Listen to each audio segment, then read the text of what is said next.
The dazzling lights lit up the mood of our front yard. Every one of my friends and family came to celebrate my birthday party. I'm so happy that I was able to put on a disco themed party. The party was in full swing, with colorful decorations, a DJ playing upbeat music, and people dancing and mingling. I could sense that everyone was having fun. On top of that, I was so happy because this is my first birthday. Despite having a rough first year of my married life, I was still thankful that I get to spend my birthday with my husband, even though his disapproval of this celebration was very apparent. I could still remember our useless fight. I was about to come out from our walk in closet when he came in very angry. Cancel the party now. What? Why? My friends aren't coming. I don't want to be surrounded by all of your friends and family. I was so confused by his words. Honey, it's my birthday? And so, we can reschedule it. I hate being alone. What will you have me do? Sit on the corner while you're having fun? How about my mother? What will she do? Be your slave? Of course not. My family will be here as well. You can both sit together and enjoy the night with each other. I will never do that. Your family is a whole bunch of losers. Don't say that. I can say whatever I want, and I want you to cancel the party. I won't do that, Richard. Oh, then you will regret disobeying me. This is a threat. The fight we had today was one of the many. There were times when he tried to gaslight, manipulate, and blackmail me in exchange for money. He hates it whenever I get an award, favors, and recognition from other people, because he wants to be the only one to be appreciated. He's a narcissist, and I'm very aware of that. On top of that, he always wanted a son, and I told him that we weren't financially ready yet. But he kept on forcing me to ask for money from my parents as if they were my bank. There was this one time when he tried to threaten me. My mother-in-law wanted a new scooter, and my husband kept on asking me for money. But I told him that my salary is enough only for our necessities. However, my mother-in-law insisted on having the new scooter, and Richard was so annoyed by it already. He wanted me to ask for money from my parents because it is the least thing I can do. I tried my best to let him understand that my parents have nothing to do about his mother's wants. Even if my parents are well off, it doesn't mean that I have the authority and free pass to ask for money from them. I promised myself that I will earn independently, but it seems like my husband has a hidden agenda. Hence, he threatened me with a divorce if I won't buy my mother-in-law a scooter. So I followed him half-heartedly. I had no choice but to keep our relationship going. It has been so suffocating being in this relationship, and we are not even a year into married life yet, and I cannot take it anymore. I heaved a sigh as I recalled what happened earlier. I just want this day to be happy and memorable. Nonetheless, the people close to me came and commemorated this special day with me, including my friends from college. The place was filled with warmth and positive energy, but I could also feel the side eyes and death stares of my mother-in-law and husband from across the room. My husband and I had a terrible fight earlier. After all, he wanted to cancel the party because his friends won't be attending due to an emergency. He never wanted to be outshined nor shadowed by someone else, including me, his wife. I never understood why he hated me so much. Even when I got a promotion from work, he was so salty about it because he didn't get the promotion from his company. On top of that, He often blames me for all the misfortunate things that would happen to us. I don't want to dwell on bad vibes and negativities today. So, I stood up and entertained some of the guests. And there I was. I stood amidst the festivities, smiling and enjoying the ambience. I talked to my college friend Wendy. Happy birthday, Venice! Thank you so much for inviting me. It's been so long since we saw each other. You are very welcome. I think it's been 4 years since we graduated with our chemistry degree. My classmate and I shared laughter as we reminisced about our years in college. I can still remember that you are one of the best students in our organic chemistry class. You got high marks on all of our tests. I'm not, come on. I shyly disagree with her, but she insisted that I was one of the excelling students of our batch. Don't get me wrong, okay, but it is such a shame that you didn't pursue a job in chemistry. I heaved a deep sigh. I always knew that is a huge bummer. I used to, but I resigned because my husband doesn't want me to practice my chemistry profession. Oh, really? Why? Sorry for being nosy. No, you're not. I assured her that the topic is fine with me. My line of work helped me to earn big, but it was higher than my husband, and he doesn't want it that way, so I decided to venture into another career. I can see the disapproval and frustration in Wendy's eyes. You always have a choice not to listen to him. Yes, I do, but he's my husband. We cut the conversation because Wendy wanted me to enjoy the night and not exchange frustrations with each other. So I set aside all my hard feelings and troubles and just savored the moment. Wendy came back holding a glass of cocktail and a smile on her face. I know exactly what you are doing. The excitement in her voice was so prominent. What do you mean?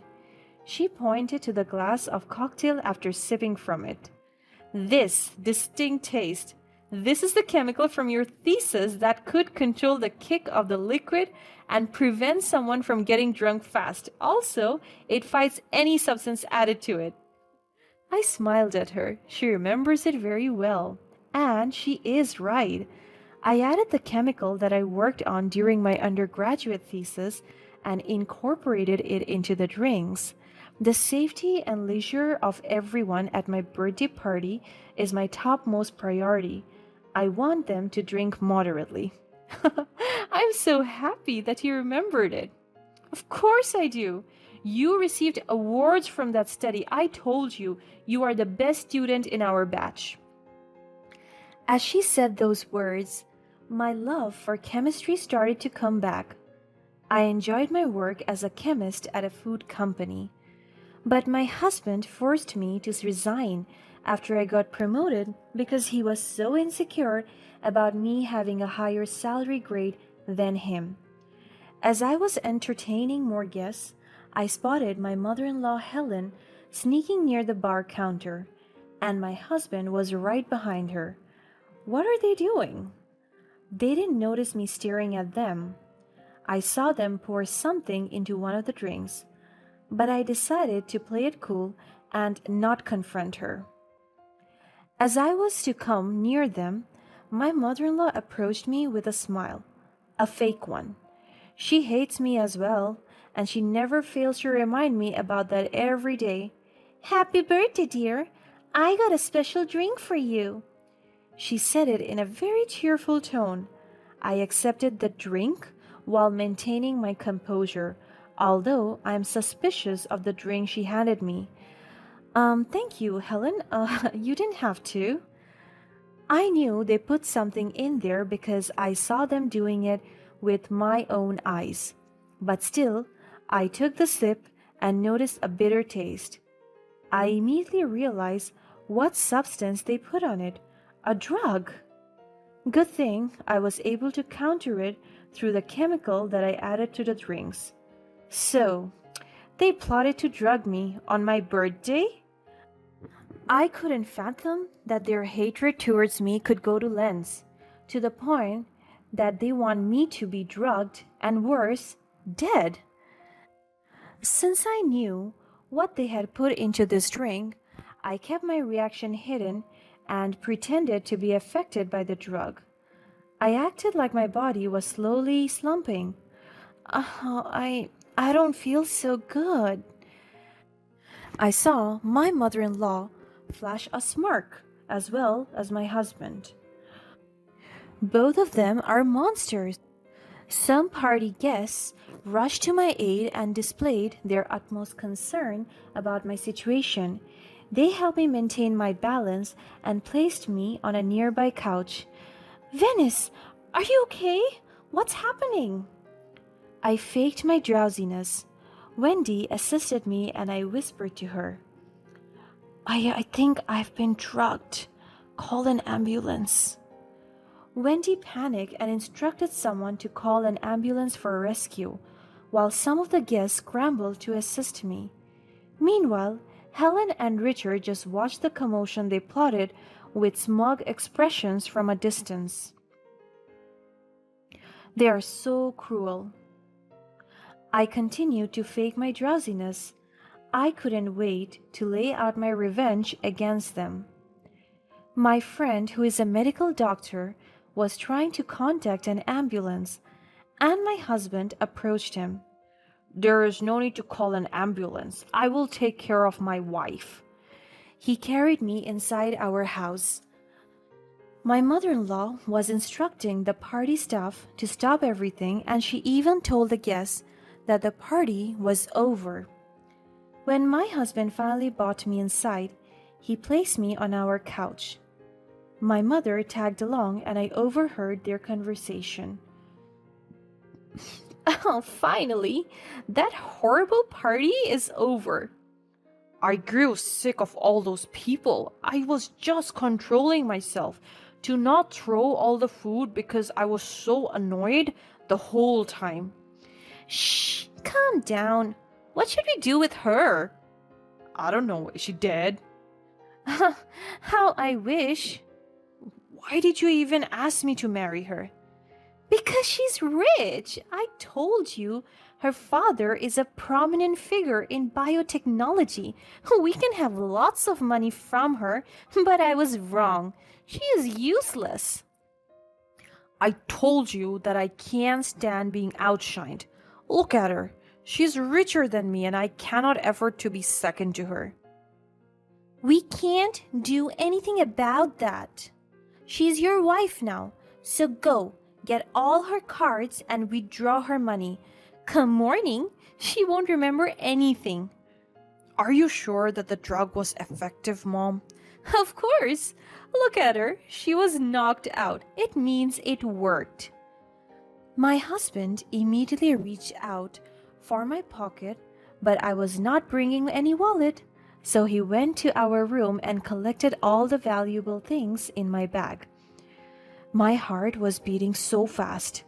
They're monsters. So they planned all this along?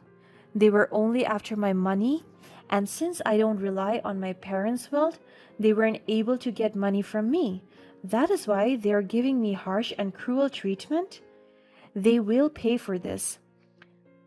I don't know what they will do with my money. I just want this day to end so that I can finally take my revenge. The next day, I pretended that I had woken up from drugs. I acted like I was already sober and faked that I couldn't remember what happened last night. The moment I woke up, I couldn't find my cards and phone. They stole all of it. My husband and mother-in-law were in the kitchen, and when they saw me, they acted as if nothing happened. Oh, you're awake. You used drugs last night. I pretended to be shocked. What? I did what? No way. My husband smirked and chuckled. Yes, you even started a commotion and you kicked everyone out of the party. I'm pretty sure they will hate you now. Lies, lies, and lies. He can't fool me. Oh no, I must have been out of my mind. I wonder who drugged me. Perhaps the bartenders that you hired? You should choose wisely next time, if there still be a next time. I clenched my fist. I wanted to take my revenge right now, but I controlled myself. Oh, honey, have you seen my credit cards? I don't know. It's not mine. Why would you ask me? Ask your messy self. The doorbell rang, and my mother in law immediately went to the front door and got their food delivered. It's so nice to be rich, am I right, son? Richard nodded in response and smirked. How dare they? They ordered lots and lots of food, and I'm pretty sure they used my card. And, for your information, this is just for the two of us. Go get yourself some food, dumbass. I went to our room. I am so annoyed and angry. I want to teach them a lesson already. So I contacted Wendy. I asked her to do me a favor, and like a loyal friend, she agreed. I told her everything that happened, from the drugs, my fake reaction, my husband and mother-in-law scheme, to my revenge plan. Since I'm not supposed to be seen outside, so I instructed Wendy to do my plans. I want them to experience what they put me through. I told Wendy to craft a special drink with drowsiness-inducing properties. I will invite them to dinner tonight, and that will be the time that I will start my revenge.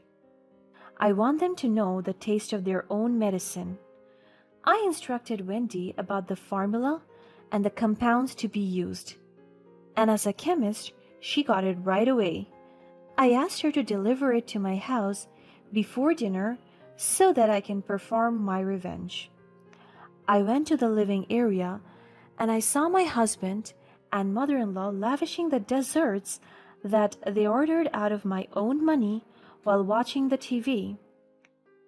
I want us to have dinner tonight as a family.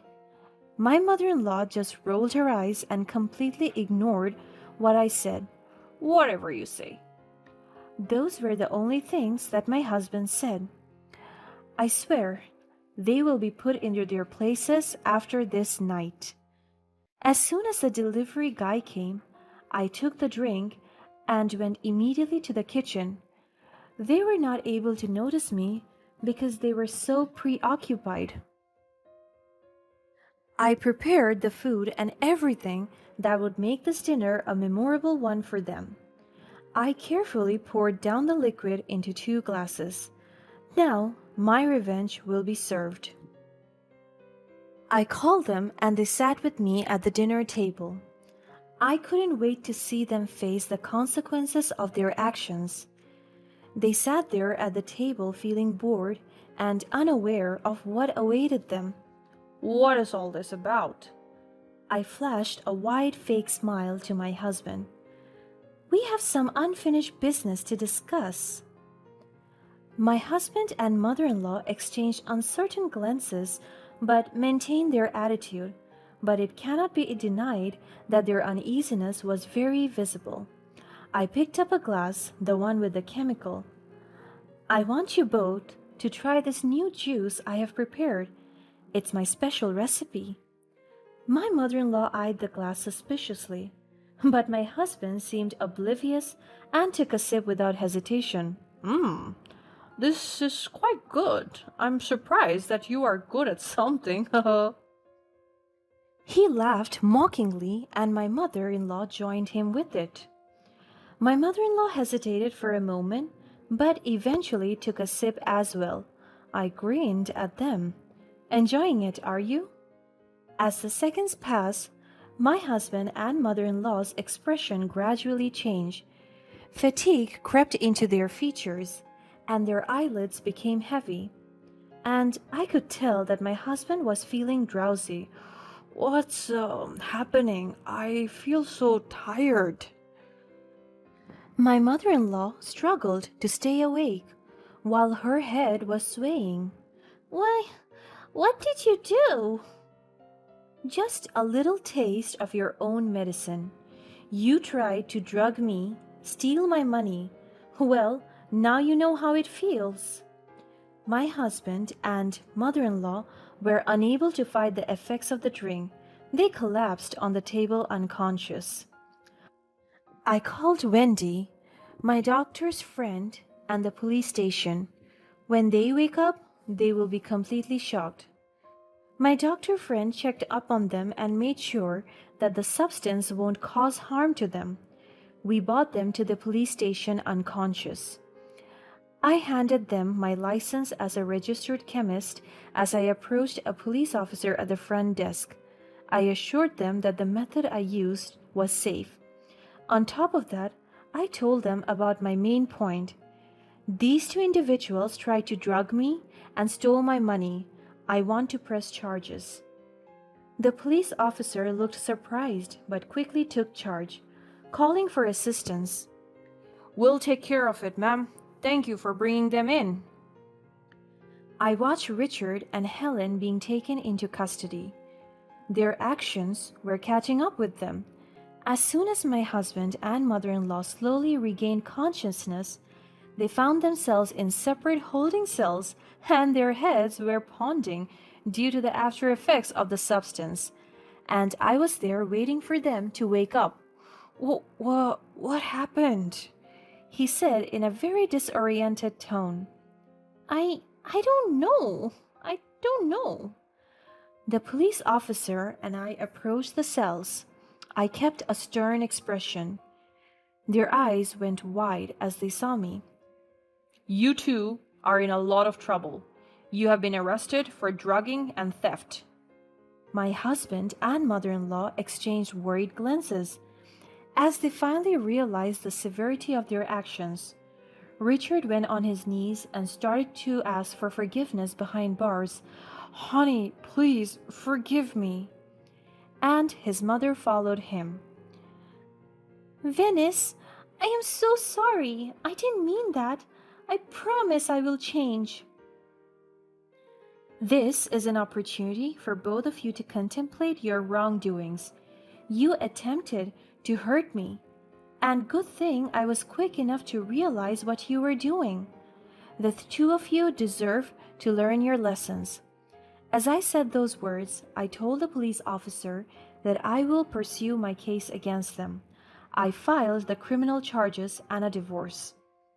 I want to be set free because I know that I deserve a better life.